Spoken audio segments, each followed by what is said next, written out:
যখন ভারতের পররাষ্ট্র ডিপার্টমেন্টের মুখপাত্র যখন এই কথা বলেন, একইভাবে তো আমি তো এমন একটা সরকার চাই, সেই সরকারটা অন্তর্বর্তীকালীন হোক অথবা নির্বাচিত সরকার হোক, সেও বলতে পারবে যে তোমার দেশে উনি যেমন হিন্দু সম্প্রদায়ের কথা ওখানে বল, তোমার দেশে যখন অন্য সম্প্রদায়ের লোকেরা ইনক্লুডিং মুসলিম অথবা ইনক্লুডিং খ্রিস্টান তারা যখন নিরাপত্তাহীনতায় ভোগে, তারা যখন নির্যাতনের মুখে পড়ে, সেটাও ভালো বার্তা দেয় না।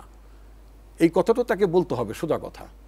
অর্থাৎ আমি আমার নিরাপত্তার বিষয়টি উদ্বেগ প্রকাশ আমি এটা অ্যাড্রেস করব, কিন্তু আমারও কিন্তু তোমার রাষ্ট্রে যে ঘটনাগুলো ঘটে, তোমার দেশে অন্য সম্প্রদায়ের লোকেরা যেভাবে নিরাপত্তাহীনতায় ভোগে, সেটাও কিন্তু ভালো বার্তা দেয় না এবং সেটার ইম্প্যাক্ট আমার দেশে পড়ে।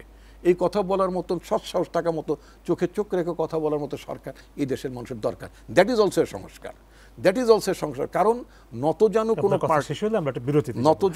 পার্টি, নতজানু কোনো নেতা তারা এই ধরনের এই কথা বলতে পারে না। আমরা চাই একজন প্রকৃতপক্ষে যাত্রাভিমানে মানে সমৃদ্ধ মানে নেতারা এই দেশ পরিচালনা করবেন। এখনই সরকার যদি অনেকগুলো এজেন্ডা, যেটা বলছেন অনেকগুলো এজেন্ডা খুলে বসেন, তাহলে এটা অনেক সময় লাগবে। এই জন্য একটা ভালো নির্বাচন করার জন্য একটা টেকসই নির্বাচনী ব্যবস্থা করা দরকার। আপনার একটা সুশাসনের জন্য আপনার মানে কিছু সংস্কারের দরকার পড়বে।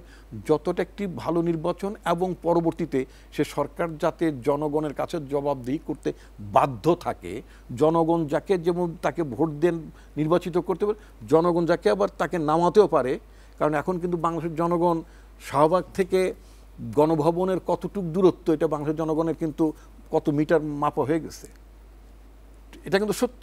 মন্ত্রীপাড়া কত দূর, এটা মানুষের মাপা হয়ে গেছে। সুতরাং এই ধরনের ঘটনা যাতে রিপিট না হয়, যাতে রাজনৈতিক নেতারা, পরবর্তী সরকার যারা আসবেন, তারা যদি জনগণের চোখের ভাষা বোঝেন এবং সংবেদনশীল থাকেন, সেই ব্যবস্থাটুকু করেই তো নির্বাচন আয়োজন করা যায়। আপনার অনেকগুলো এজেন্ডা না দেয়, এই জন্য আমরা কোনো যৌক্তিক সময়ের কথা বলে আমরা কোনো টাইম লিমিট করে দেই না, ফ্রেম করে দেন। আমরা বলি একটা চমৎকার ভালো নির্বাচন করার জন্য, একটা অ্যাকাউন্টেবল গভর্নমেন্ট ক্রিয়েট করার জন্য যতটুকু সময় দরকার ততটুকু সময় নেন।